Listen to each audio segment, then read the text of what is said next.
Alright, everyone, if you need to use the restroom, make sure to let this janitor know. He chuckled, patting me on the shoulder. I could tell that everyone around us was probably remembering our school days, and not in a good way. After a round of laughter, they all began to ignore me again, pretending I wasn't there. This reunion was held at a large bar that had been rented out, with each seat meticulously assigned. The moment I found out he was in charge of planning, I had a bad feeling, and I was right. My seat was set apart from everyone else, right in front of the restroom. As he walked away, he leaned in and whispered in my ear, "A prime seat for someone broke like you, huh? Go ahead, enjoy yourself." Stifling a smirk, he moved off to rejoin the lively crowd. As he left, a woman approached me. And with her first words, I suddenly became the center of attention, but for a very different reason. "Shall I reveal your true identity? My name is Daniel Owens. I'm here tonight for a high school reunion after several years. There were definitely people I wasn't thrilled to see, but I came to expand my network a bit. Still, I didn't expect to be harassed the way I used to be back in school." As soon as I walked in, the reunion organizer cheerfully came up to me, acting like we were old friends. He pulled me toward the back of the venue. "Wow, went all out with that outfit, huh? Got enough cash to cover your part, right? I guess poor folks need to make the most of meals like these. Ha!"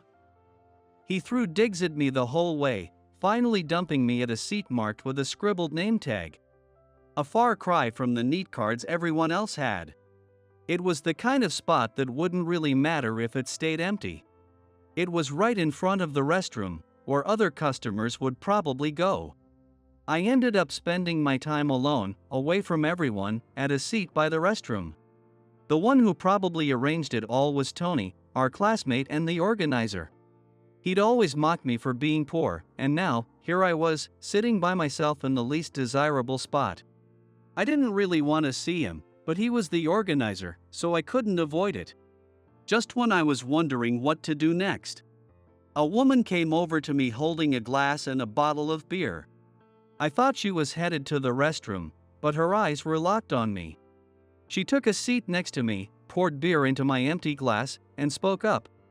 "Long time no see, Daniel." Yeah, it's been a while."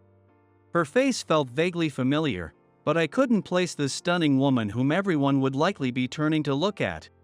Noticing my hesitation, she playfully punched me in the stomach. Suddenly, vivid memories rushed back. "Emma. Wait, no way. Took you long enough? Ha ha." I clutched my stomach a bit, chuckling despite myself. Back in high school, Emma and I had a bit of a connection.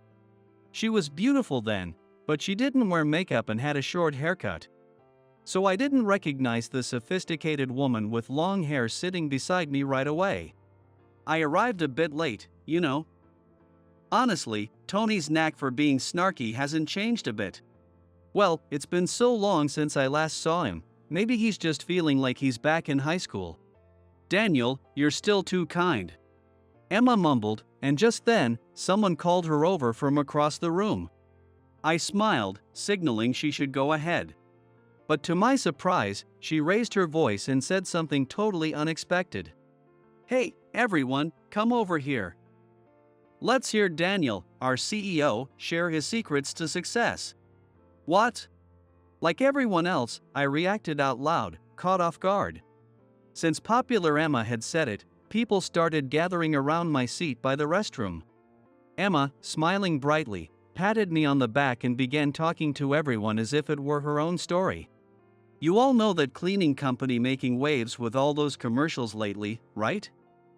Well, Daniel here is the CEO." For a moment, time felt frozen. Then, the room erupted in chatter. I hadn't exactly been hiding it, and Emma was right. Right now, I'm the CEO of a company primarily focused on cleaning services. I even had to ask my assistant to clear my schedule so I could be here tonight. "Daniel, are you serious? I work at a hotel, and your company handles our cleaning."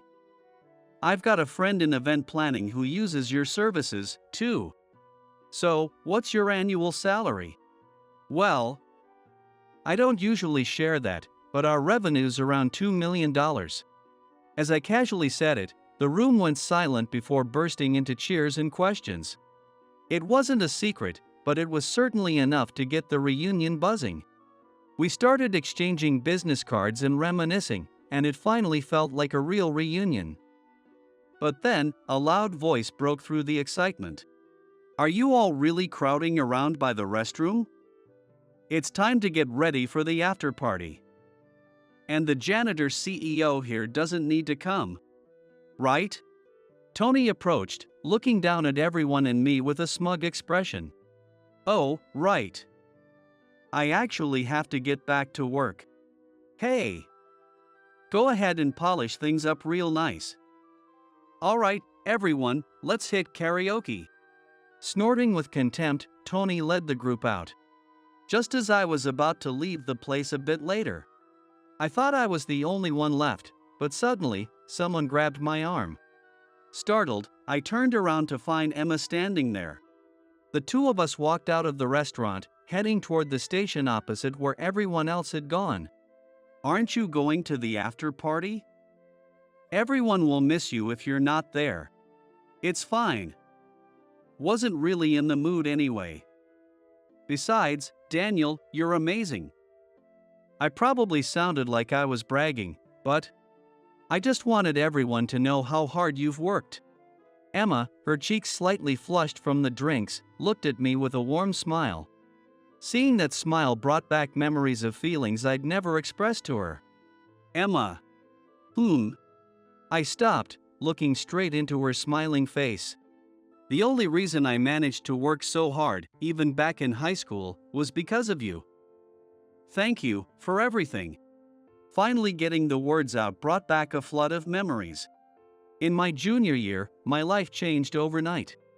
We found out that a family friend who'd borrowed money from my father had disappeared, and our finances spiraled out of control. My father was known for being too kind. Since the acquaintance was also an old friend, the news spread quickly. Without resentment, my father threw himself into work, barely sleeping, until he collapsed. Both my parents wanted me to go to college, but I chose a path where I could start earning quickly. At school, I was treated like an outcast. Then, I became Tony's favorite target. So that's how poor people are made, huh? When I get to college, maybe I'll write a paper on the Owens family. Call it The Downfall of Kindness, maybe? He'd make comments like that daily, but I never said a word back. Part of me might have even believed he wasn't entirely wrong. But things got worse once I started working part-time jobs. At that time, job openings were scarce, and the only place that agreed to hire me, with no experience or qualifications, was a small, local cleaning company. They handled cleaning public restrooms in parks and office buildings. For Tony, my job was just more ammunition for his constant taunts. Hey, Daniel, off to clean park toilets again today? What a bottom-rung life. Let's all make a mess for Daniel to clean up, shall we? His mockery was no longer hidden. He ridiculed me openly in the classroom. One day, I arrived to find a bucket full of filthy rags dumped on my desk.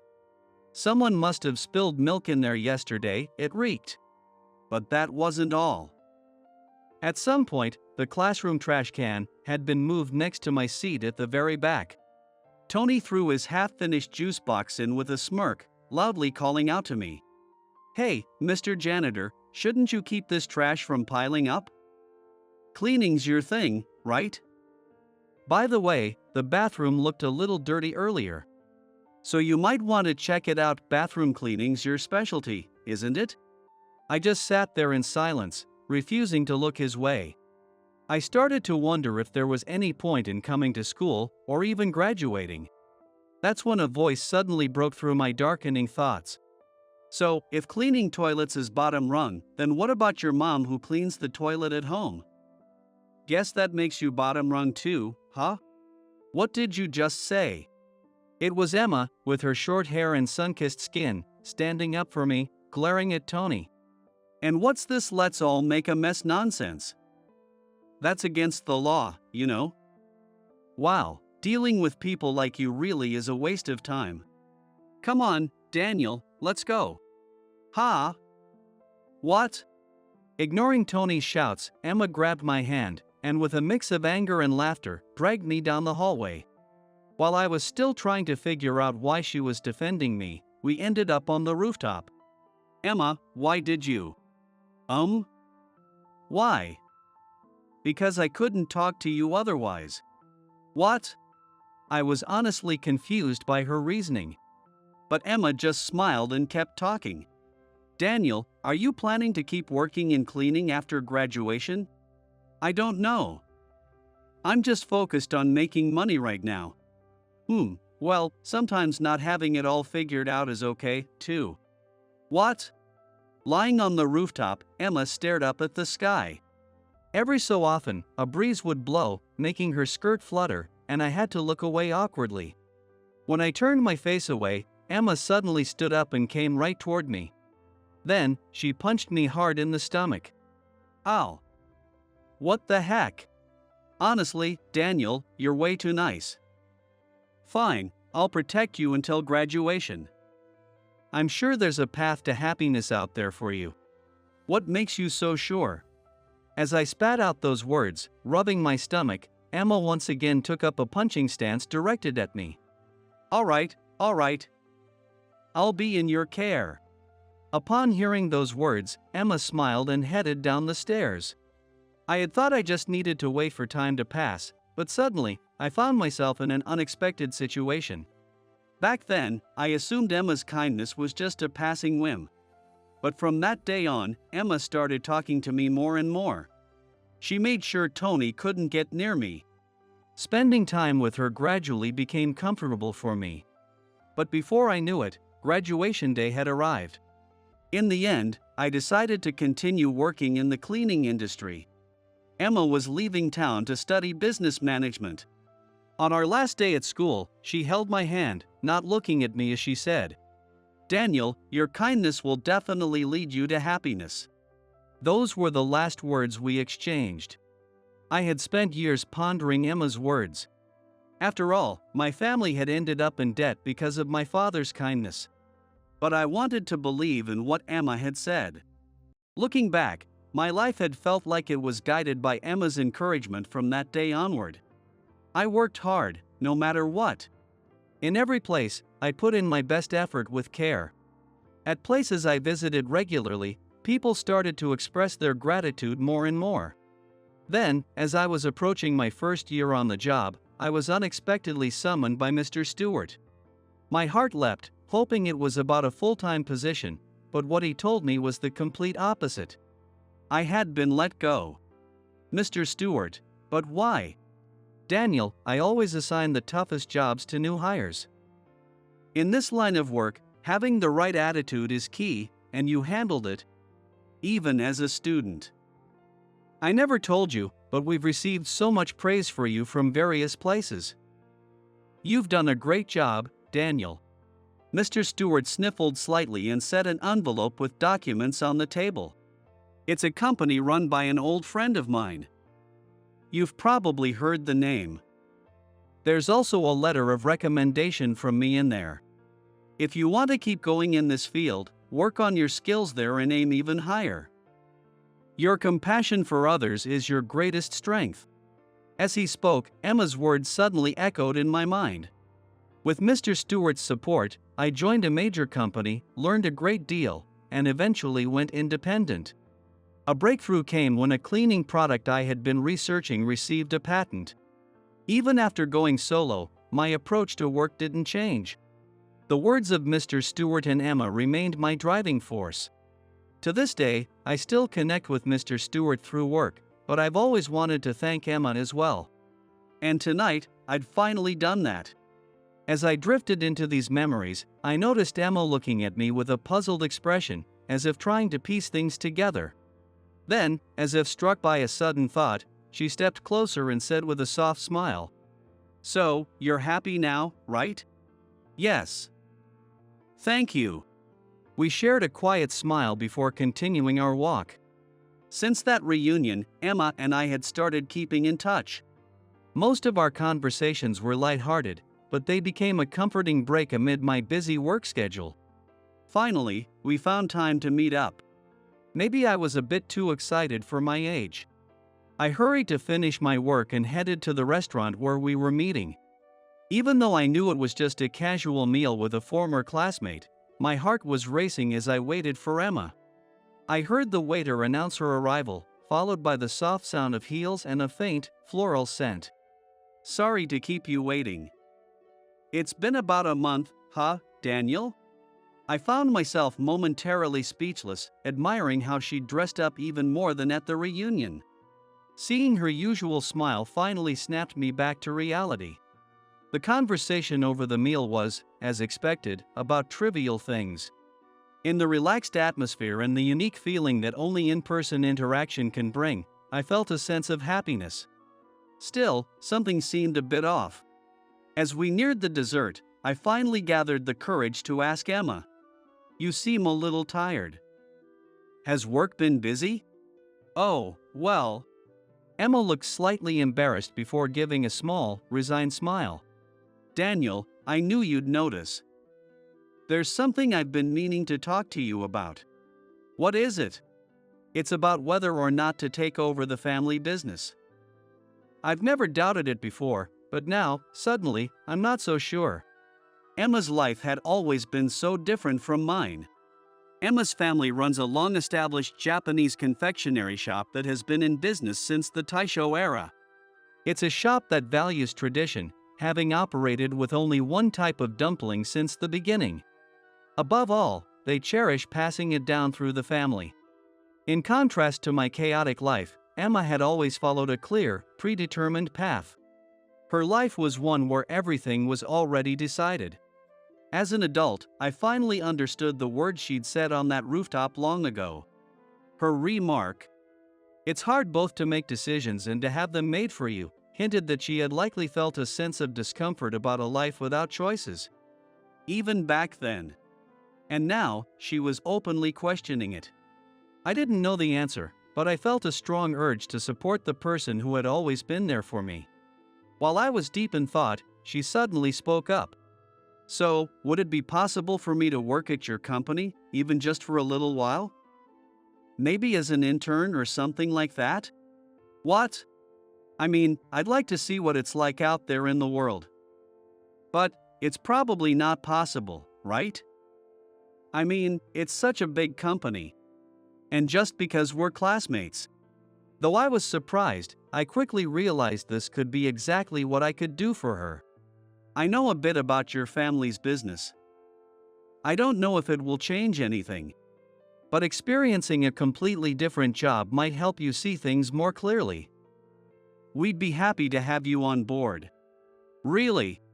No sooner had she spoken, Emma was already gripping my hands firmly. Then, with a slightly trembling voice, she said, "I know it seems selfish, given that I was born into that family, but I really want to see your world, Daniel." While calming her down, things fell into place surprisingly quickly. We explained it to her family as an opportunity to gain hands-on business experience. Perhaps the fact that I was an old classmate helped smooth things over.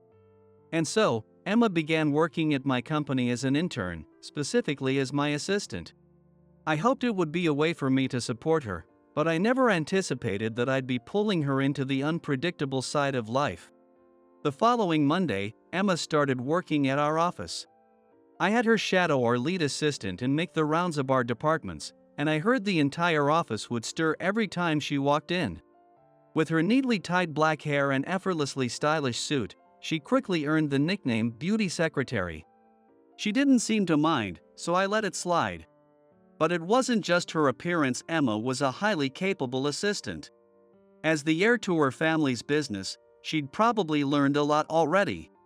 She picked things up quickly and handled unexpected situations with ease. Soon enough, she was taking on almost all of the basic tasks by herself. "I think I really enjoy this work," she said with her usual smile. "Thinking about how to make things easier for others, or rather, for you, Mr. Owens, is surprisingly fun for me. Being called Mr. Owens with that usual smile always felt a bit awkward. But for someone as quick-witted as Emma, it was likely a perfect fit. She even proposed ways to improve efficiency in the assistant department and eagerly sought input whenever she had new ideas. Consider my position a little here, would you, Mr. Owens? Ha! It was after Emma had gone home. The one who said that to me was Kent Irwin, my executive assistant who had been with me since the early days of my business.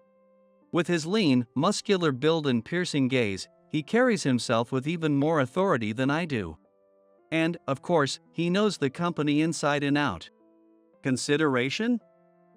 You mean Emma's being talked about behind her back?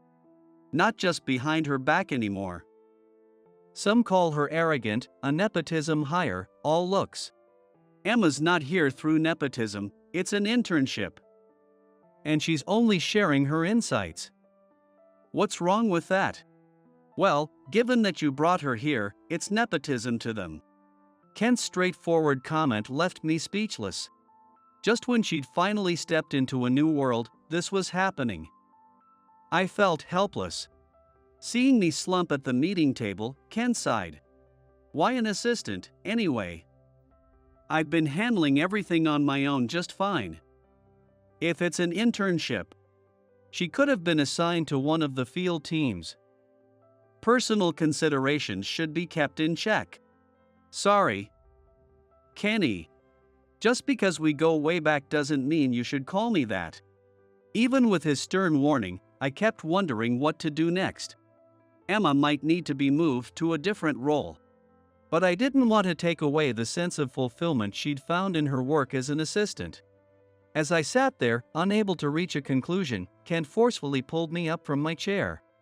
His gaze was sharper than usual as he looked directly at me. It's Emma, right? That girl from high school you've always said you're so grateful for? Yeah.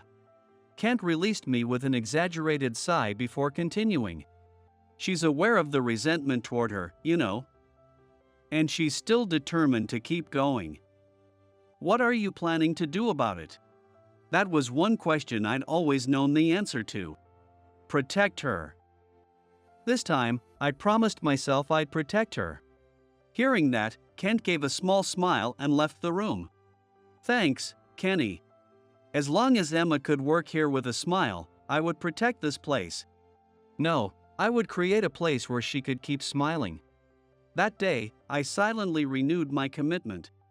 One day, shortly after the workday had begun, I was about to start my tasks in the executive office as usual when I noticed some commotion outside.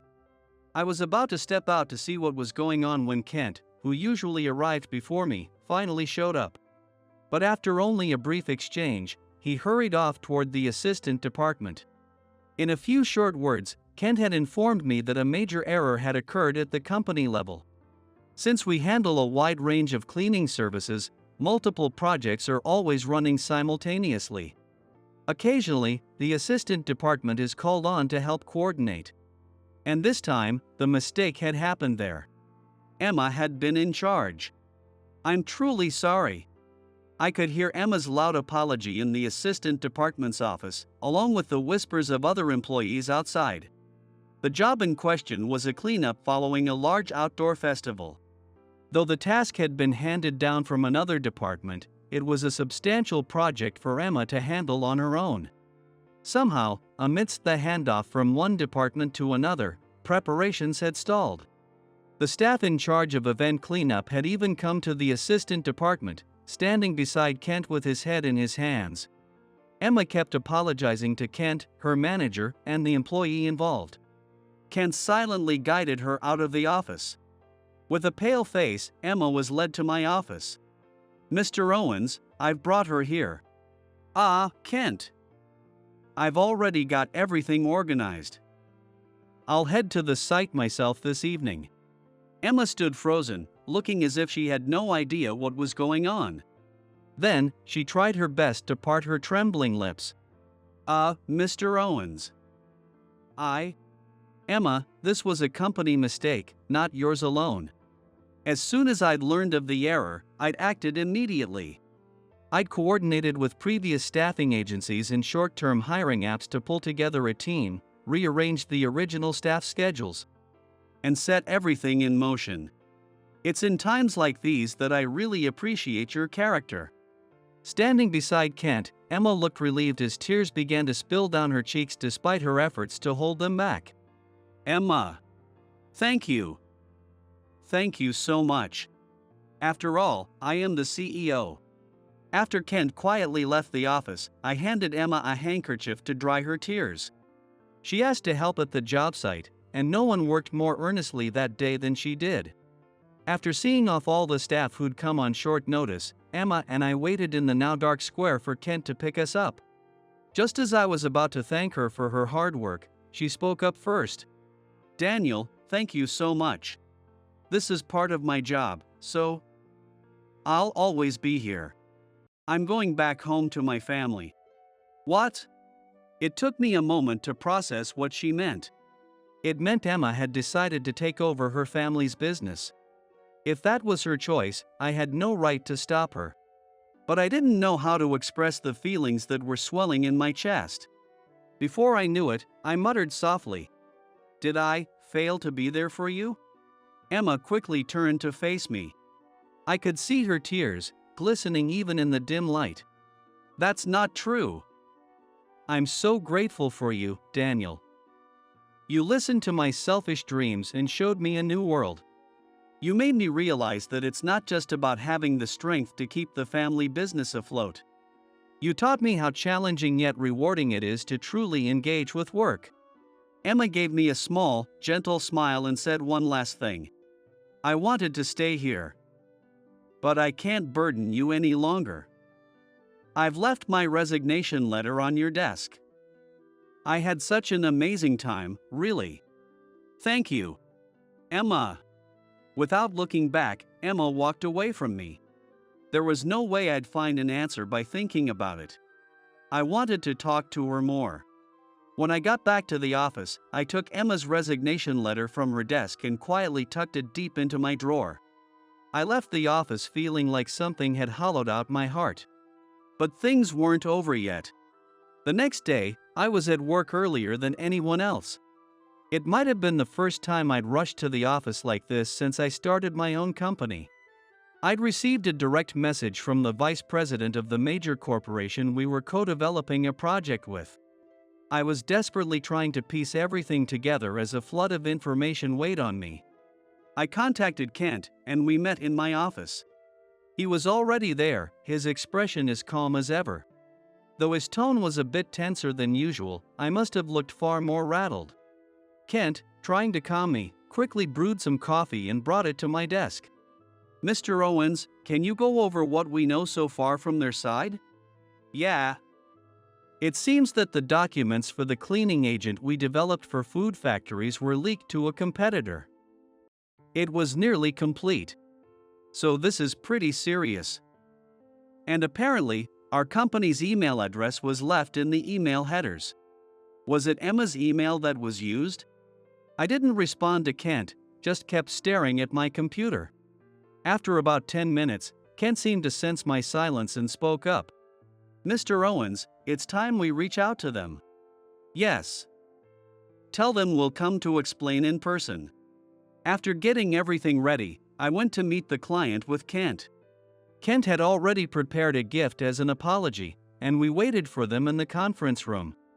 Since it's a large corporation, their business interests are broad. They'd been our clients since I started the company. They had been pleased with our rapid growth, so I had mixed feelings about the incident. When the door finally clicked open, we stood and bowed deeply. My supposedly calm heart began to stir again. I recognized the familiar faces of the president, Mr. Wallace and Tony. Please, have a seat.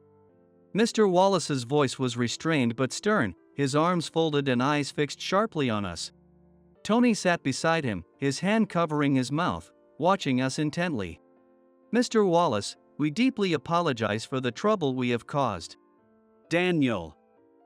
Trouble is a mild word. This breach has caused real harm. Because of this leak, our company's future is at risk. I thought you had a keen eye for people. What was the name again? Tony? Emma, correct? That's it. To keep someone like that around who'd leak information. I'm deeply disappointed. Beyond covering the damages, you need to address the responsibility for appointing such a person. Mr. Wallace, clearly unable to contain his anger, continued to lash out at me, barely pausing for breath.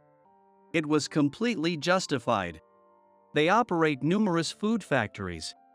They chose us for our patents in cleaning agents and devices to cut costs, yet not only did our deal fall through, but sensitive information also leaked to another company. I took a moment, then looked at Tony. So, you've been working here, Tony? Tony, positioning himself between Mr. Wallace and me, responded with sarcastic formality. Yeah, you know, Daniel, we didn't get to talk much. I always thought your little rags to riches story of a broke man going from cleaning park bathrooms to becoming a CEO was just hilarious. Guess that leap from the bottom is too much to handle, huh? People like you, Daniel, you'll always be scraping at the bottom, below guys like me. Mr. Wallace, I apologize for my old classmate's behavior. Tony, so you and Daniel were classmates? Well, regardless, that's not the issue here. Now, moving forward. I interrupted Mr. Wallace, speaking quietly with my head down. By the way, the alleged culprit, Emma, was also a classmate. What? Oh, excuse me, let me clarify. Emma isn't the culprit. As I spoke, Ken took out the prepared documents and handed them to everyone. Mr. Wallace looked confused, and Tony's face soured. I took a deep breath and looked directly at Mr. Wallace. These are the logs from Emma's computer. By the way, she started her leave today. She was on site yesterday afternoon and went straight home after that, so she only used her computer up until the morning. And according to the timestamps on the leaked emails, they were sent late last night. Tony, sneering, slapped the documents with his hand. And you expect that to prove her innocence? Logs from your own company mean nothing, they can just be erased. Besides, isn't her email address proof enough? This information could only have been seen by our two companies. More precisely, only 3 people had access, myself, Kent here, and the lab chief. What? Tony, who had been looking down on us, began to pale. He seemed to be struggling to come up with a response. Mr. Wallace, still piecing things together, interjected. Wait, Daniel, what are you saying? Yes, what I mean is, Emma wouldn't have even been able to see those files. Since we handle so many patented products, we're very strict about access. We can access the files, but to open them requires a passcode, which changes randomly and is programmed to be sent to a specific address. But, couldn't Emma, I don't know, peek over the secretary's shoulder or something? In a last-ditch attempt, Tony pointed at Kent, then quickly lowered his hand when Kent, stone-faced, didn't react. Kent seized the opportunity to press further. Allow me to add, the history list you're looking at wasn't pulled from her email but from her entire device. Daniel extracted it directly. Most of the software our company uses was developed with Daniel's involvement, so this was straightforward. There are even emails Emma thought she'd deleted. Take a closer look. Near the top, don't you recognize that email address? Mr. Wallace squinted through his reading glasses, studying the list intently. This is an address from our own company? Tony. Everyone turned to Tony. He was pale as a sheet, nearly falling off his chair. Just as the tension in the air began to build, he suddenly looked down and burst into laughter, as if a string had snapped. Ha ha! That woman was useless. I got her into your company, but she left evidence everywhere. In the end, I had to get involved myself. Tony's laughter stopped abruptly, his face suddenly filled with realization. A short while later, Mr. Wallace quietly made a phone call. It seemed he had called security. Tony noticed, and he frantically pleaded with him. "Mr. Wallace, I was only doing this for the company. Everything was for you. Why shouldn't we use a poor man's company like his for our gain? With my skills, we can grow, make more money. You're making a mistake letting me go." Tony continued his wild gestures and frantic pleas, but Mr. Wallace, with an icy stare, said firmly, "You call yourself talented, and yet you know nothing about the grit it took to build this company from scratch. You have no right to call this our company. The next time we meet, it will be in court. Take him away." The security guards arrived and escorted Tony out of the room. His face was a ghostly blue, and he wore an expression of utter defeat. Mr. Wallace sighed deeply and bowed his head to me. I nodded slightly in return and began to reveal the remaining details. Emma's email didn't contain any information. It was probably just sent to provide her address. He likely intended for her to leak the information herself. But since our documents are restricted, when he got impatient, he used her address and attached the files himself to initiate this scheme. This is unforgivable. Daniel, I deeply apologize, both for undermining our project and for doubting you. I shook my head and gently lifted Mr. Wallace's face. Then, I took his hand. Could we start again together? I'd like you to be close by to see our continued growth. Daniel. Yes, I'll look forward to working with you. I thought I heard Ken sigh, as if to say I was being too kind, but this felt right to me. Still, I wanted nothing more than to see Emma as soon as possible. The incident remained internal within the company. Mr. Wallace and I agreed to discuss further plans later, and Kent and I returned to our office. I expected everyone to have left by now, but the lights were still on in the assistant office. Thinking it couldn't be, I rushed over. Inside, Emma sat quietly, looking down, almost as if she were afraid to be seen. "Ah. Daniel. Emma, why are you here?" "Well, Kent messaged me, asking me to come by to delete some data from my computer. But, wait, where's Kent?" I glanced behind me, but Kent was nowhere to be seen. Slowly, I took a seat beside Emma.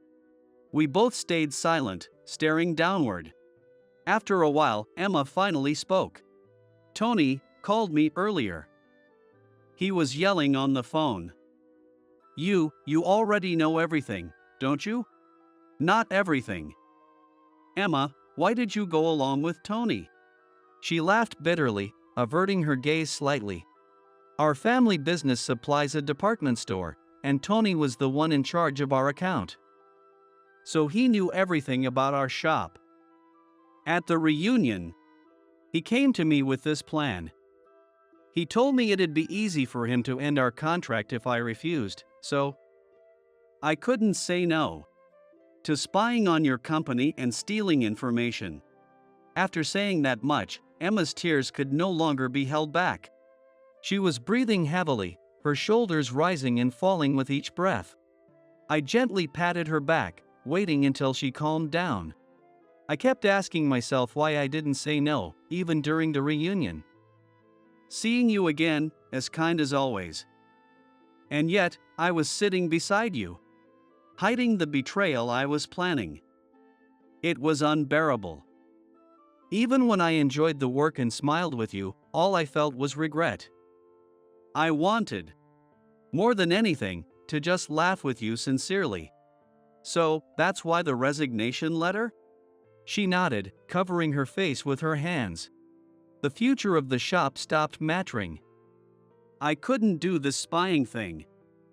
But look where it's led. I'm so sorry." I'd forgotten my handkerchief, so I gently removed her hands from her face, wiped her tears away with my fingers, and softly patted her head. "Daniel. Emma, did you enjoy working as an assistant?" I did.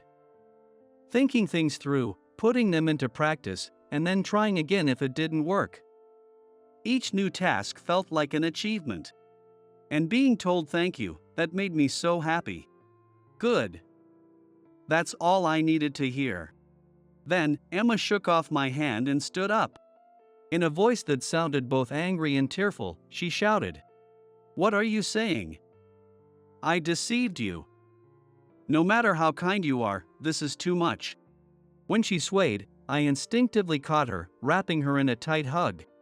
Emma gasped in surprise, and as her strength faded, I held her even closer. "It's all right. I knew everything all along." "What?" Still in an embrace, Emma looked at me with wide eyes, her tear-streaked face showing surprise. The truth was, we had both been hiding things. I'd known about her connection to Tony when I invited her to work with me. When I told Kent, that I wanted to bring you in, he found out everything in no time. He learned that Tony was in charge of your shop's department store account and that if that contract fell through, your shop would be in serious trouble. Naturally, he was against the idea. He warned me there'd be something more to it. Then, why? I met her gaze and spoke clearly. Ever since high school, I'd promised myself that this time, I would protect you. Of course I trusted you. Seeing Emma break down in tears again reminded me of that classroom, right before graduation. As graduation approached, an incident occurred in which the money we'd collected as a class to buy a bouquet for our teacher went missing. Tony stirred things up, and because I'd arrived late that day due to feeling unwell, I quickly became the prime suspect. Before I could even understand what was happening, everyone turned suspicious eyes on me, and they were about to empty my bag. Daniel wouldn't do that. Just because he was late doesn't make him guilty. Then by that logic, Tony, you were absent yesterday, weren't you? What were you doing? Sounds suspicious to me. Oh, it's you again, Emma.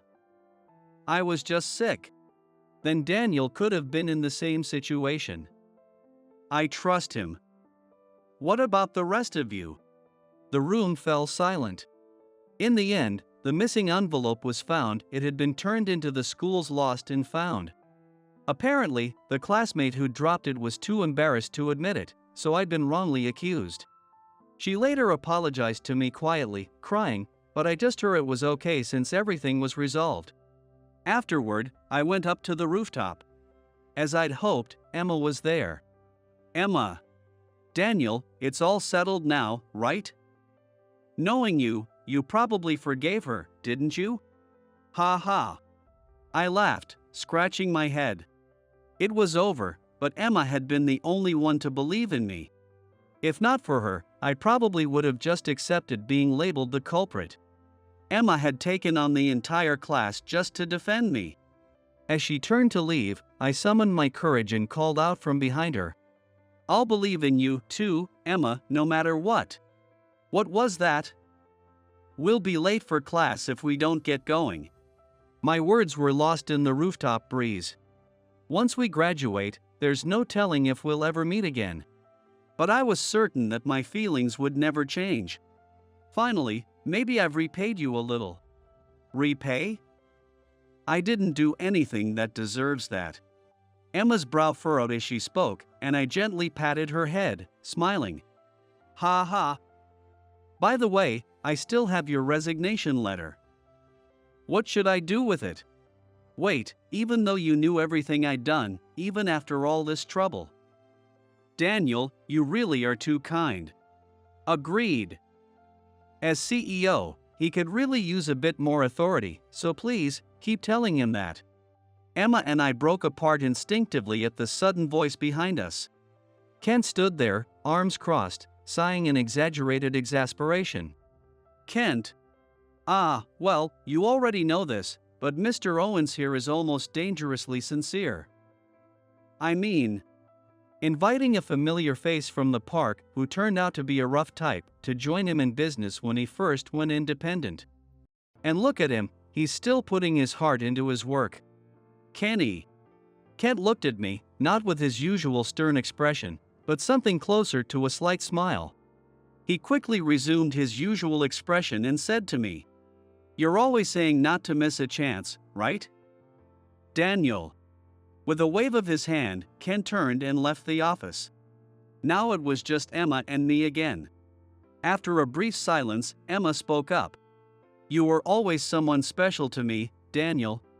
"Me?" "My life path was decided from the moment I was born.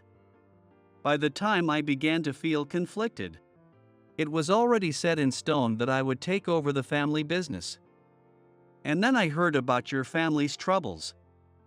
I thought we were opposites, though part of me felt envious." I silently pulled her close again. She tensed briefly but then relaxed, resting against me. "One day, I went to check on you at the park. You were working so hard at a difficult job.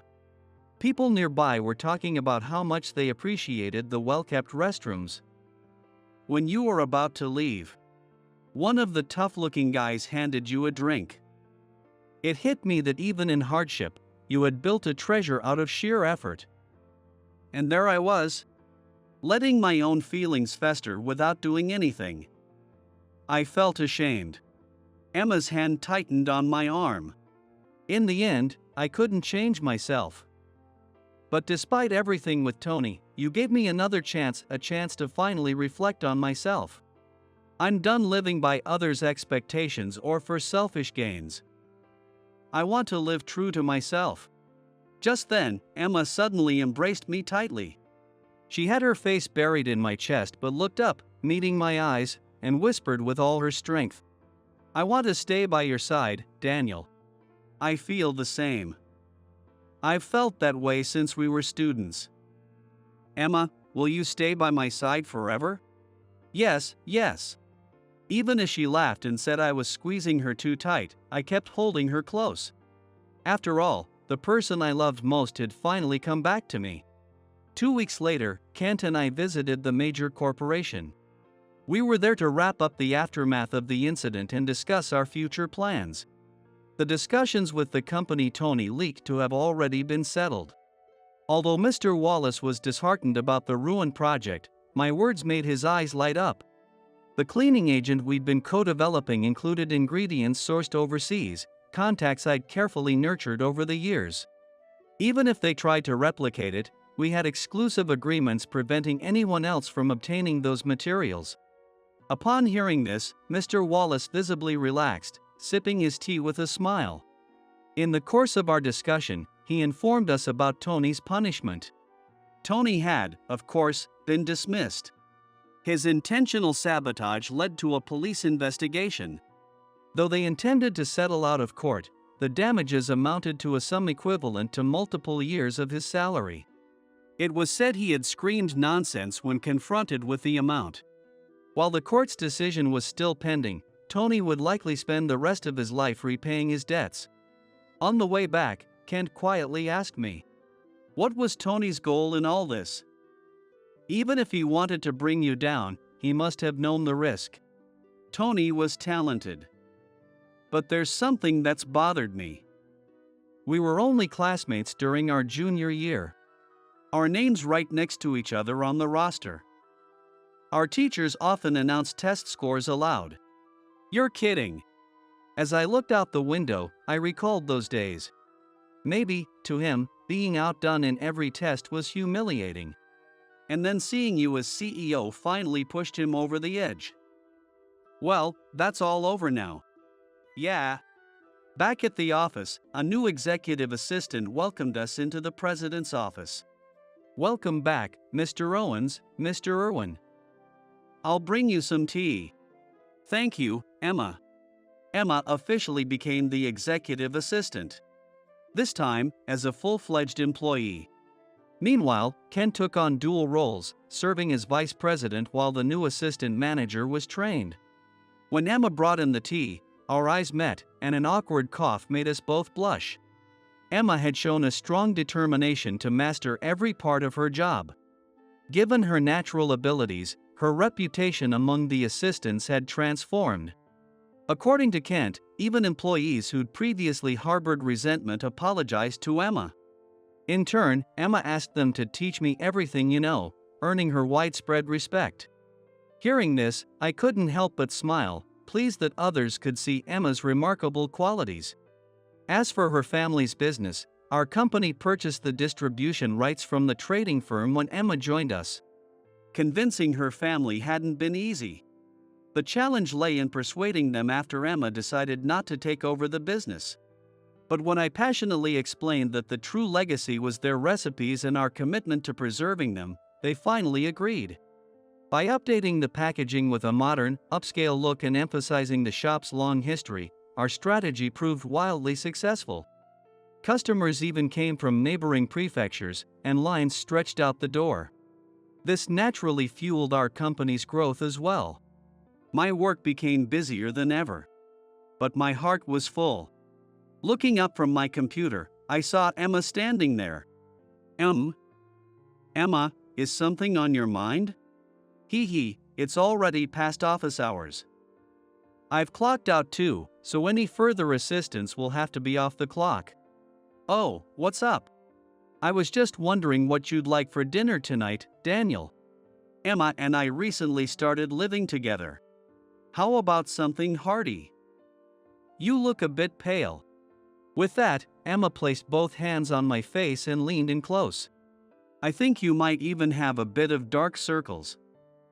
From now on, I'll take care of you, including making sure you stay healthy. Are you listening? There was no way I could keep calm in this situation. I wanted to look away, but she had me locked in place. At this close range, she gave me her usual smile. Oh. Don't worry, Daniel, I won't do anything you're hoping for here in the office. Caught red-handed, I couldn't help but get a bit annoyed. And just what am I hoping for? Well, don't make me say it. So if it crossed your mind, that means you were thinking the same thing, right, Emma? I'd never, not here at work. Despite Kent's repeated reminders to keep things professional, I figured today could be an exception. We stayed wrapped up in that blissful silence for a while. Life is a road. Its length is different for each person, and just when you think you know the way, an unexpected turn can appear. Those sudden paths can be intimidating. They might lead to opportunity, or they might lead to despair. No one can tell you the outcome, but if you take a moment to look back at the road you've traveled, you'll find the resolve to move forward without regret.